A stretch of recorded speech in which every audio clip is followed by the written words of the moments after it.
internet yi ñuy seetaan à travers Infos Rewmi dal leen jàmm seen biir émission li ci réew mi comme niñ koy defee saa su nekk nar a invité ay kàngam waxtaanee lépp luy actualité tey nag ñu ñëw seet si ki nga xam ne moom mooy Pa Assane Seck nekk journaliste nekk chargé de production fii ci Sen TV duñ def dara lu dul bàyyi ko mu nuyoog internet yi ñuy seetaan laata ñuy tàmbale waxtaan Pa Assane ñu ngi lay nuyu. bismillahi rahmaani rahim asalaamualeykum wa rahmatullah taala wa barakaatuhu yaa Seyda maa ngi lay nuyu bu baax di nuyu Sëriñ Fàllu mi nga àndal di nuyu ñi nga xam ne ñoo seetaan di internet yi say téléspectateur. D'accord comme niñ ko waxee woon si njëlbeen nar a waxtaanee lépp luy actualité ñu gis nag ne ni ngi démb benn actualité bu faar génn muy li nga xam ne mooy propos yi nga xam ne Gaston Mbengue wax na ko mu doon ay propos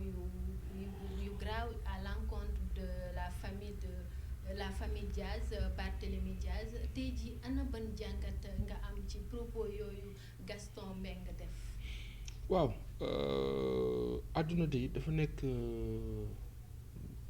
yéeme àdduna dafa yéeme daa am benn way ba am solo boo xam ni baax na rajo yi dañu war di ko tegaat ak télé yi mooy juum bu Youssou Ndour nit ku dul juum amul lu kàddu yu am solo yoo xam ni baax na ñu delloo si ko ñun ñëpp dañaa juum sama baay bi sama kilifa bi di Gaston Mbengue dafa juum papa da nga juum juum ba baax sax juum ba metti nit ñi mere nañ ko nag gis naa ni sénégalais yi mere nañ ko mer bu fort te loolu baaxul dafa juum kàddu ya doy waar la c'est que nag souvent il faut que ñu fexe wax dafa jafe ñoom suñu papa yi nga xam ñoo jiitu ci àdduna dem fu ne def lu ne wax lu ne voilà ku ne da ngay juum je pense que aujourd'hui li gën ka juum da nga taxaw mais bal leen ma dama juum ni mu toogee woon wax ko ci télé bi Walfadjri gis naa sax Moustapha Diop sama xarit boobu directeur Walf rajo ak TV di apporter ay précisions ne que ñoom ñu ngi assumer diffusion bi et tout mais que ñoom partagé wuñu avis yooyu des avis qu'ils ont même traité d'irresponsables alors il faut comprendre une chose mooy que dañu nekk ci benn contexte sociopolitique bu doy waar contexte sociopolitique bi Sénégal toll nii tey tolloon nañ ci yeneen de mais bu ren bi moo gën a graaw moo gën a am enjeu moo gën a dangereux yàlla na yàlla defal ci sutura Sénégal ba lépp am si dal ba mu jaaxal ñëpp yàlla na ko yàlla def ba yenn intention yu ñagas yi yàlla fël ko mu bañ a dal suñu kaw jàmm rek am te li war a am ci dëgg am parce que dëgg du lalu si lu dul si kaw jàmm du lalu si lu dul kaw dëgg kàddu Gaston Mbengue yi suñu kilifa boobu mën na bokk si ñi kaa ñaawlu ba fu nit mën a xalaat daa juum lenn rek laa gëm ne tey bu ko defee aussi ñu ni neen la dina rafet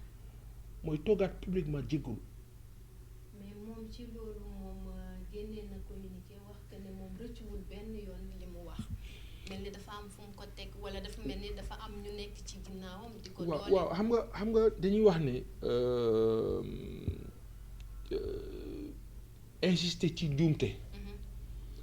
day yokk njuumte te dafay sax waye di loo kii juum te gëw ma ni sunu baay bi di Gaston kilifa bi dina nangu ñu ñàkkal ko fayda à ce point parce que sénégalais yi mer nañu mer boo xamante ni benn nit waru mën a tax ñëpp mere ñu bu fekkee dafa lalu ci loo xam ni doy na waar tegul ci dëgg tey ji nii ki nga xam ni moo la yaayu Barthélémy Dias moo ñu njëkk a jox Coupe d'Afrique de basket en 1965 loolu dafay des ci histoire du deñ même bu doon benn Dias bi rek moo nekk Sénégal bu ñu defalee lu ni mel sawaay kooku ñun Sénégal yi dañoo war a jóg di ko tatagal di ko fay di ko wan nekk awkat yow yaa ñu sagal ci histoire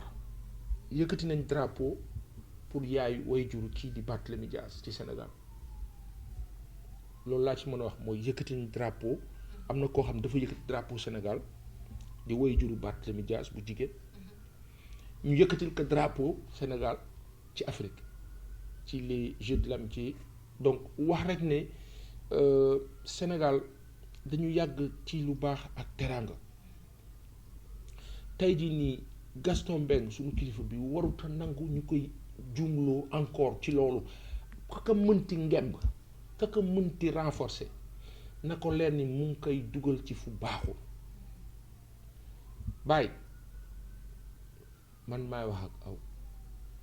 danga juum papa ma bàyyi ba juumee dama ko wax papa danga juum parce que kilifa dafa juum nee nañu yàlla rek moo dul juum yàlla rek moo dul juum sanu maam Seydina Muhammad sallallahu alayhi wa sallam mu baax mi bis wax na te waxul incha allah yàlla wane boppam rectifié jarul seede am na kuy seede foofu waaw segam Seydina Muhammad sallallahu alayhi wa sallam gën ñëpp la sunu boroom rectifié massa keneen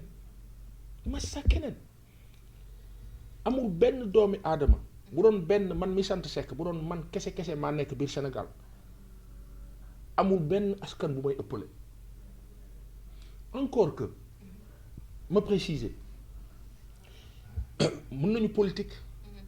mën nañu compétition moo xam sportif culturel lu mu munti doon mën nañu xëccoo mais waaso ak diine du lu ñuy foowee koo taxaw ne ko tekki woo mu ne la yow tekki woo koo taxaw ne ko maa la gën mu ne la yow gënoo ma bu ma la gënul gënoo ma faw ñuy wegante di fonkante ba pare bëggante gis na réew day toll foo xam ne nit yi dañuy daw ba mu yàgg dañu war a ñëpp taxaw ñu ne gars yi nañ leen waxtaan am na loo xam ne mënut a prospérer Sénégal mosuñu nekk ci jafe-jafewu diw lii la diw lee la kii askan bii la ku nekk di nga xam sa bopp nag xam ki nga doon am looy jomb pour mun am jom mais doo mus a taxaw ne man sama askan moo gën askan bi walla man diw maa gën kii amut parce que kenn gënu fi kenn gënante mu ngi ci ay jikko baa defee la baax la rafet ma roy la def ko su ma la ko gënee def amaana foofu gënante nañu te boobaa borom bi mooy fay mais taxaw ne askan bi buñ leen taaloon kenn du bouger kàddu gi rëy na diis na ñaaw na te amul leen lu ko mën a justifier ànd ak président Macky Sall du tere mën naa rafet ànd ak keneen du tere mën naa rafet aujourd'hui cadre unitaire de l'islam boobu ñuy wax président Macky Sall recevoir leen démb loolu sujet la loolu violence la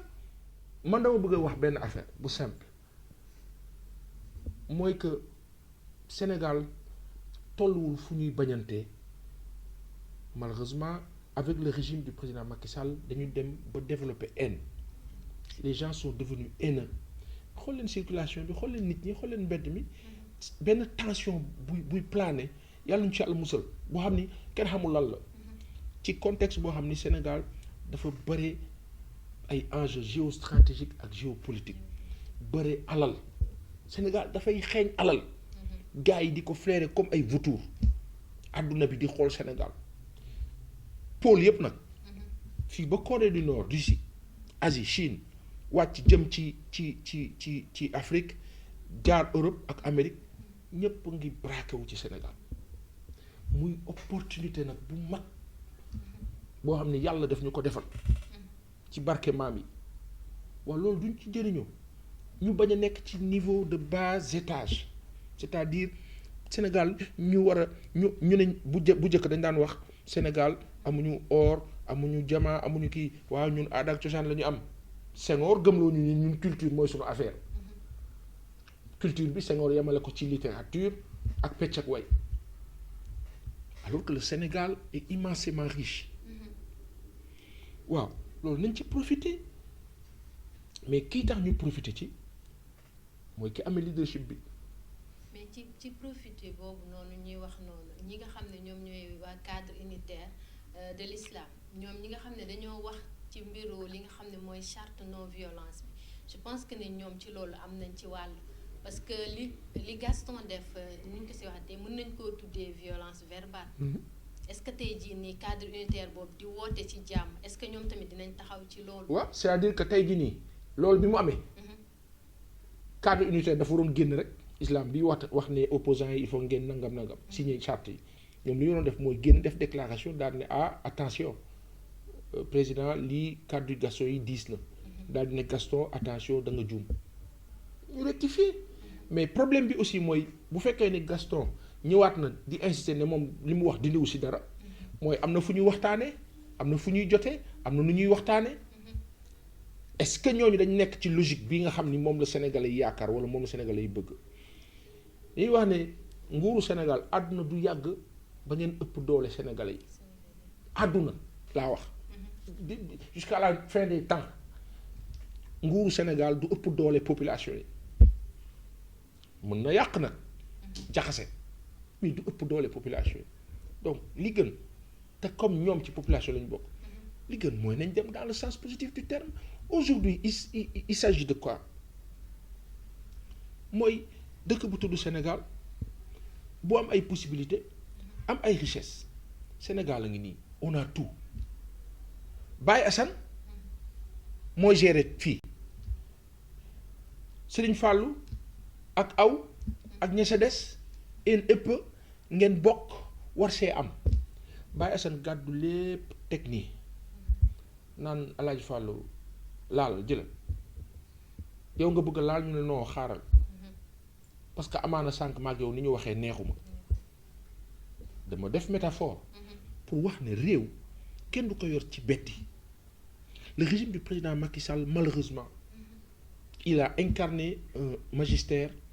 bu chaotique en termes de gestion des ressources humaines et des valeurs et des vertus voire de bonnes mœurs on a l'impression que benn kenn ñi ñaa ngi naan armée mexicaine c'est pire que ça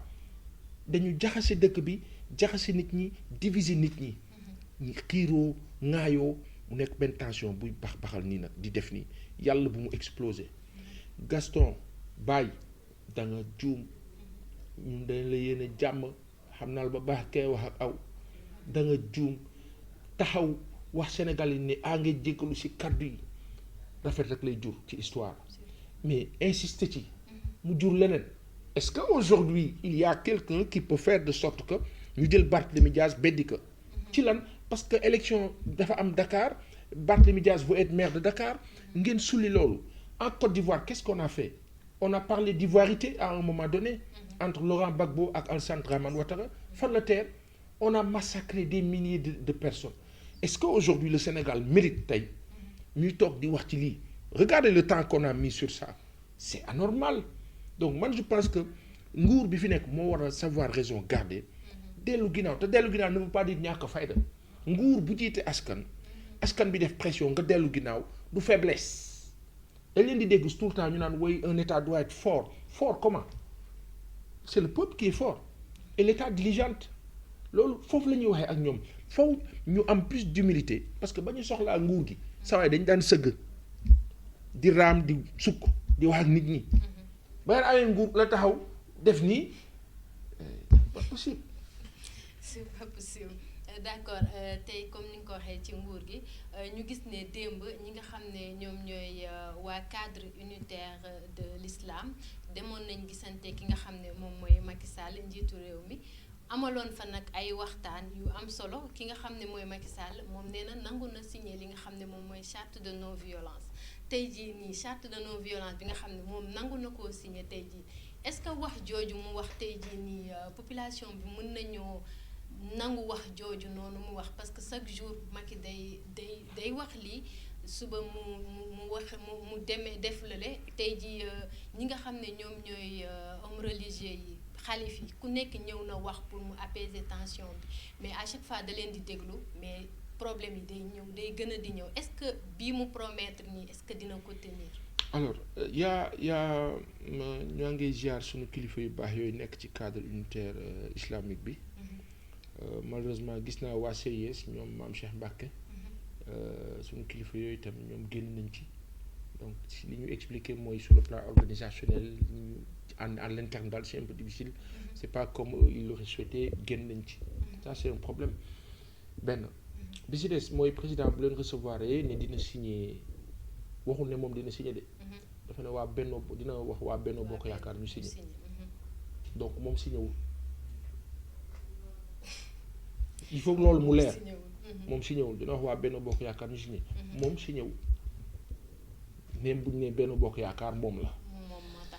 mais il y a une chose pourquoi signer une charte pareille de non-violence comme si Sénégal dafa nekk en état de siège de guerre comme si dañu war a dem ci guerre pourquoi ñu war a dem lu tax ñuy guerre. ñoom dañoo considérer élection yi comme guerre mais lu tax mais bu élection yi jaaree yoon lu tax muy nekk guerre. Aujourd'hui le discours du président de la République devait être cadre unitaire de l'islam seen taxawaay rafet na. maa ngi leen di sant di leen gërëm mais comprenez que constitution mu ngi fi lépp li ngeen di dox nii mu ngi ci constitution bi yéen jàmm ngeen bëgg ci dëkk bi ñun lépp lu ci war nañ ko def dañu doxal jàmm parce que doxal jàmm du weesu li war a nekk ñu nekkal ko loolu moo la jàmm sawaay lan moo war a nekk élection yi jaar ci yoon ñi koy organiser nañ koy organiser ñi war a jot seen carte d'identité ñi war a jot seen carte électorale et cetera et cetera et cetera jàmm am ñan ñoo war a bokk ci élection yi ñu bokk jàmm am mais la ñu defoon ca élection 2019 beddi boo xam ni teguñu ko fenn teg ko ci stratégie planifier ko organiser ko forcer ko nit ñi ba ñuy voter parrainage fële ci assemblée nationale bu fekkee ne yow da ngay def dara pour waa dëkk bi bu ñu ci àndee jarul ngay barricader dëkk bi yëpp vous avez barricadé toutes les voies publiques du centre-ville pour voter loo xam ni xam ngeen ni nit ñi ànduñu ci ngeen tuddee ko parrainage forcer ko amal ko écarter des candidats plus enfermer des candidats injustement ngeen ñëw léegi ci fi nga xam mooy élection locale parce qu'il y a des enjeux li Clédor Sène doon expliquer la dernière fois il y a des enjeux économiques forts économiques mais ngeen ne foog ngeen teg fa ay nit parce que président Macky Sall moo ay équipe am dañoo signé ay accords catastrophiques que moi je traiterai de haute trahison baa ko waxee nag ñu ne non si Sénégal dafa toll foo xam ni bu nu waxantewul dëgg du sotti cadre unitaire de l'islam ci kaw dëgg laa dox xam lu nu war a def nguur gi bu dee ñoom dañuy dox rek tayal rek tax te nguur jàmm rek bëgg tax mais li nga xam nit ñaa ngi koy wax di ko dénoncer na cadre unitaire de l'islam daal ne lii est-ce que dëgg la lii ngeen di wax ni est-ce que am na daal ne nguur gi ñun dañu bëggoon ñëw gis la parce que lii aussi du jur jàmm nangam ak nangam mais vous écartez tout ça loolu yëpp ngeen teg ko de côté naan jàmm daal. te ñenn ñi sax ñu ngi rumandaat que ne cadre unitaire de l'islam boobu Macky Sall moo leen yónni. oui ndaxte ñoom gisuñu benn yoon fi ñu charte bi gisuñu benn yoon document donc comme li Sonko waxoon rek mënul signer te gisul li muy signer. Et à juste titre c'est-à-dire que waaye yow soxna si yow dëgg moo neex dëgg ak ka neex te dëgg jàmm ji gën a rëy si àdduna moo la dëgg sa baa nekkee si dëgg dangaa féex dara du la yëngal la mënta xew ba amee 100 francs dund ba amee 1000 francs dund ba amee milliard dund waaye xoolal tey yor ay milliards yor lu dul jeex ba pare nekk ci ndëngate gu dul jeex vous ne dormez pas assez ni bien parce que vous cherchez le puzzle à mettre en place teg dil teg xel jéem a teg monter coup naxaate forcé jéem a dóor fii mais bis penc am na mu jëntal day am c'est quand on arrive à la fin de sa vie wala d'une vie qu'on se dit que jaru ko woon yàlla na yéex te rafet yàlla na mujj gi yéex te rafet tey damay wax benn affaire moo la cadre unitaire de l'islam yàlla na yàlla jàmmal leen kàttanal leen barkel leen seen kilifa yooyu yàlla yokk leen ay ñaan ak wér ak xéwal ak seen ay njaboot te lee dox nii rafet na de wante ci forme bi lañuy wax ne dañ leen si ñaax encore ci forme bi mooy booy dox jàmm da ngay xool lan moo indi jafe-jafe bi kat ñu ne la kat par exemple président Macky Sall il aurait signé 65 000 kilomètres carrés jox ko total ci sunu géej 65 000 kilomètres carrés 4 à 5 fois le territoire de la Gambie ni ñu ko clé doon expliquer démb ci écran bi ci Sen TV ki def loolu cadre unitaire de l'islam war na mën a ñëw ne ko président li nga signé tamit baax na ci réew mi bu fekkee may na leen ñu laaj ka bu dee moom bëgg na jàmm ak ñi mu àndal cadre unitaire de l'islam war na mën a ñëw daal ne président li ñu may dégg nii ci pêche bi géej gi tam nit ñi mënatuñoo napp jën amatul lot dañu ko daan for ci plage yi lot bii ñu jaay nii mu cher dañu ko daan for ba yi gën a doon tuut waaw léegi est-ce que Sénégal war naa mën a dund loolu yëpp ñu ne la par exemple enseignants yi waa CUSEMS war nañ dem mouvement waa Parcelles Assainies ñu ngi jooy ndox bu baax ak Sénégal manqué ndox bu cher cadre unitaire de l'islam war naa mën a dox ci loolu pour dëkk bi am jàmm nit ñi apaisé wu ak yeneen ñu ne la nit ñi mënuñoo faju cadre unitaire de l'islam war naa mën a wax lu tax Sénégalais mënuñoo faju Ousmane Sonko nee na opposants yi nee nañu Khalifa Ababacar Sall li muy wax ni du dëgg du yoon loolu bu fekkee am na loolu doy na war waa Yewwi Askan bi li ñu wax Bougane nee na waa kër Mamadou Lamine Diallo tekki nee na Abdoul Mbaye nee na ak ñeneen waa sawaay jàmm ay socle la ay pan la ay pilier la foofu lañ koy lijjantee jàmm du loo xam ne da nga toog ba musiba am nga jóg naan jàmm da c'est en prévention c'est dans le sens préventif du terme waaw si loolu la ñuy wax ne cadre unitaire de l'islam baax na li ñu mën a dox bare na mais nañ xoolaat les formes pour am un fond crédible foofu laay waxee. ci lépp ci li nga xam ne moom mooy waa cadre unitaire seen rencontre bi ñu amoon ak Macky Sall démb ki nga xam ne moom mooy njiitu réew mi ngi naan li nga xam ne mooy convocation Barthélémy Diaz yëgul woon ne convocation boobu am na moom ci réseaux sociaux yi la ko yëgee et aussi tamit bu fekkoon dafa am lu mu ciy wax da leen di wax ne ñu bàyyi ko ba élection yi jàll loolu noonu tey ana lan nga ci mën a wax paasal. bëri na luy xew de président ne yëgu ko woon bëri na luy xew ne yëgu ko woon si nit nag ba waxee da ngaa jàpp li mu wax amaana yëgu ko woon sauf que bu fekkee ni président yëgu ko woon je me demande où sont ses conseillers et ses services. surtout at bi muy wuy ji convocation. aussi tout ce qui s'est passé li fi jot a xew. oui je me demande ñiy liggéey président lan lañ koy wax. ak lan lañ koy jox lu ne mën naa nekk nag. président bi mën nañ ko bunkeriser won ko leneen lu amul ni président Abdou Diouf nekkee woon Sénégal pare ne am na yu bëri yoo xam ne xamu woon ne xaw na ci dëkk ba mere ci yenn ci ay collaborateurs mun naa ne président Macky Sall dafa dëkk Sénégal président Macky Sall dafa dëkk Sénégal xam li xew Abdou Diouf jamonoom réseaux sociaux yi amul woon président Macky Sall jamonoom dafa am 2.0 réseaux sociaux social bi existé nu ne bëri ay façon ay facettes président Macky Sall di dund ci contexte boo xam ni moom dafa nekk koo xam ni Sénégal la jàngee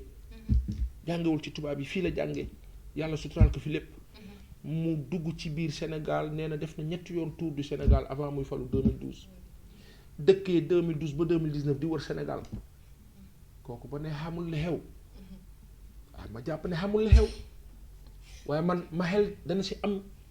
ak teeyandi dana def xel ñaar. Mais c'est pas ce qui est important. Ce qui est important, mooy le résultat final. Qu'est-ce que le président Macky Sall parvient à faire dans ce pays-là? bu ma gisee BRT gis TER ma ne bonul mais est-ce que priorité la woon ñu ne ma si parce que circulation bi à Dakar ma ne man de BRT bii ma gis nii ci ma xel ba gàtt ba ñu defoon ay toboggan diggante front de terre def fa toboggan wala pont ba yéeg ñiy jaar ci suuf ñiy jaar ci kaw def la même chose rond-point Liberté 6 def la même chose fii ñu def ay autopont ci VDN à la place des autoponts de petits toboggans ci rond-point yi ñiy yéeg wàcc ñiy jaar ci suuf ñu def ko Mermoz def ko rond-point Saint-Lazare bi ñu def autopont def ko fa ca des tàllal Cambérène bi ma ne bu ñu defoon loolu def lu ni mel croisement Cambérène ak buntu Pikine la ca des mais saa waay jàpp naa ne circulation dina baax Dakar ma xala ba gàtt. ingénieurs yi ba ñu ma déggee dinañ ne woo waaye dana dox rek la xel la xool am daal ci am xalaat mais au-delà je dis soit autant de dépenses en termes d'infrastructure de lenteur de choses tellement désagréables ak coono bu ñuy teg nit yi ma am impression que dañu bàyyi bay jege ay élections di forcer des choses le stade qui est magnifique à Diamniadio ci liñ ci gis mais qui coûte excessivement cher 150 milliards voire plus après 40 milliards pour retaper stade Amitié mu ne xaalis bi bari na de et pourtant Sénégal am na ko am nañ ay possibilités mais bor yu bëri yi ñu leb Sénégal ba dépasser le taux de 70% presque on est à 9000 milliards teg 9000 milliards calculer le nombre d'argent en termes de budget du Sénégal boo nee 3000 milliards ne 4000 milliards de 2012 à 2021 le budget annuel du Sénégal ni xaalis di duggee dépenses yi ñuy def ñu ne la par exemple dépenses yi nga xam ne état bi def na ko ak li nga xam ne moom la recouvrer 3000 milliards dugg na mais dépensé nañu 4000 milliards et quelques donc finalement dara dugg ñu am ay bor est-ce que réew dinañ ko tabaxee noonu c'est impossible et pourtant on a des possibilités on a des matières premières on a des ressources nous sommes le 3e producteur mondial de zircon rek dundal na Sénégalais yëpp allez en Norvège dans les pays scandinaves ils vivent de ce zircon-là les Français GCO bi amee entreprise bi vit de ça ak ñeneen dañu koy jël fii dem jaay ko la cher ci biti zircon diamant 2e mai la waaw lii ba boole loolu yëpp boole géej gi boole la ca des nga am fer am lépp phosphate nga ñëw nga ne da ngay def terre alors que Momar Gueye bi initié woon projet bi yéen a ngi ko teg de côté te moom mu am ci xam-xam def 40 ans en France nekk un agent expérimenté bu Alstom respecté ngeen ne ko fi benn teg ko fi dem lijjanteeg Alstom rehausser Alstom suuxal seen dëkk terre bi dawagul ba tey ma yëg ne ñu yónnee nañ fi ay tubaab ñu ñëw def entretien demaat waaye terre bi ba dawee fi mu nekk nii dana daw pour combien de temps dana daw tuuti taxawaat est-ce que du daw tuuti taxawaat question la laaj la mais au-delà la ñuy def ci terre bi ak coono bañ ca daj yëpp Momar Gueye boobu par exemple ne leen moom li mu proposé woon mooy 750 milliards pour refaire tout le réseau ferroviaire national wasa waay lan mooy problème bi choix les bons choix pourquoi on parvient pas à faire les bons choix pourquoi ce régime ne fait pas les bons choix parce que simplement dañoo jiital les intérêts de lobbyeurs et lobbyistes benn crew benn groupe benn clan benn bande de potes ñu dajaloo ñii ay stratège lañu ñii ay ingénieurs en on ne sait quoi ñii ay spécialistes jàngkat ya mag ya nganda ya punkal yooyu nga xam ne danaan kii daa am xam-xam mu nga génnee fii ak fii ba génnee fa kawe ba pare doon ab sàcc sa waay lu moo jëriñ Bernard Madoff du financier daanaka bi gën a mag ci àdduna bi waaye moo indi crise immobilière bi am États-Unis en 2008 mu law ci àdduna bi mu daanal Wall Street ñu tëj ko prison à vie waaw moo ne am boroom xam-xam la de boroom xam-xam nag ba jikkoom doyee waar des kay moytu baa ko mënul yee wax ak moom waxtaan ak moom malheureusement da ngay obligé dem ba sës rek ba sësee nag nit nag ba sësee nag wéqu sa waay. d'accord ci loolu noonu la ñuy wax ci li nga xam ne moom mooy poste premier ministre bi nga xam ne Macky Sall bëgg na ko instaurer te ñu gis ne en 2019 la supprimer woon li nga xam ne moom mooy poste premier ministre. mu indi woon fi coow moom mu ñëwaat bëgg kaa indiwaat li nga xam ne moom mooy poste premier ministre te fële dafa ne woon fast track la tegoon comme ali bi moom la tegoon que ne moo waral ñuy supprimer li nga xam ne moom mooy poste premier ministre bi tey jii nii ana lan la ñu mën a tegalaat tey le fait que mu ñëwaat instaurer li nga xam ne moom mooy poste premier ministre ak lan lay waaj. ndax moom ci waaj la nekk ay stratégie ak genre. ouais en fait ce que je dis tout le temps que j'ai déjà dit du moins mooy que juum ba delloo ginnaaw taxaw baax na c'est l'impression que j'ai qu'il s'est rendu compte qu'il ne fallait pas le faire parce que ça lui a coûté presque cher. Il se dit je me remets en question, je remets ça, c'est pas grave, quel que soit les camps dira-t-on. Alors may wax ne président Macky Sall dafa nekk ku yàlla baaxee ci ci itinéraire mais malheureusement nekk aussi ku yàlla nattoo ay échecs yu bare. président nga baal ma rek vraiment je damay baalu parce que kilifa la moo la nekk kilifa fii ci réew mi mais aussi dëgg ba joxe danañ kaa wax ñun jànguñu amuñu xam-xam waaye ñu ngay dund la gis te li ngay gis ba tegoo suñu ay bët nii sawaay dañuy wax ne lii fi ne man mënuma wax lu fi newul. Le président Macky Sall a échoué de partout, de tous bords, sur tous les bords et à bas bord. Total. Qu'est-ce qu'il faut faire maintenant? S'arrêter, rectifier le tir, dellu gannaaw damay yaakaar ni loolu la def nii avec le retour du premier ministre. ma njort aussi que am na loo xam ne incidence la bu jógee fële ca biti. Sur le plan géostratégique et géopolitique Sénégal dafay compter boo xam ni le président Macky Sall am na benn taxawaay bu mu war a amee en 2022-2023 il doit présider l'Union africaine. Charge la temps la énergie la c'est beaucoup d'efforts ma am yaakaar foofu aussi ne amaana comme ni ñu amee impression que Seydou Gueye loolu la ñu wax mooy que kat président bi il est surbooké. Submergé kon xaaral mu am fenn fu mu defee nii mais un président de la République doit être surbooké. Un chef d'État il doit être surbooké à l'infini ba keroog muy pare. La preuve Bill Clinton, Barack Obama bi ñuy nekk à la présidence ci la ñu gënoon froissé bi ñu baxee présidence li ñu gën a nay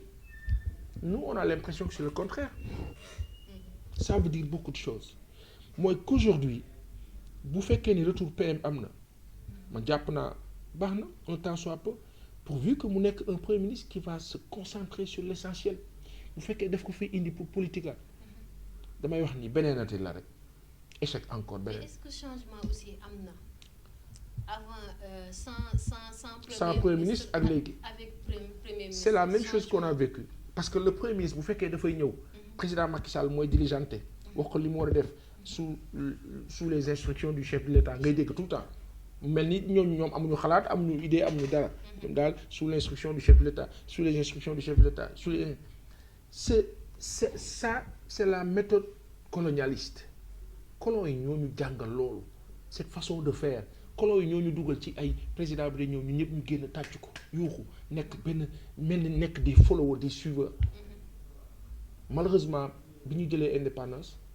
on ne s'est pas départi de ces choses-là mu topp ñu petit la façon de faire de nos gouverneurs de nos préfets l'administration centrale territoriale on fonctionne comme ça la hiérarchie à la place du patronat on a la chefferie alors que le patronat a un sens beaucoup plus élégant la chefferie a un sens beaucoup plus dans le sens exécuter point barre vous n'avez pas d'idée et c'est malheureux. Donc tey changement amul bi fi PM new bu PM nekkee fii aussi changement amul est-ce que dina am ni je me dis peut-être que le président Macky Sall prépare son départ aussi. Est-ce que aussi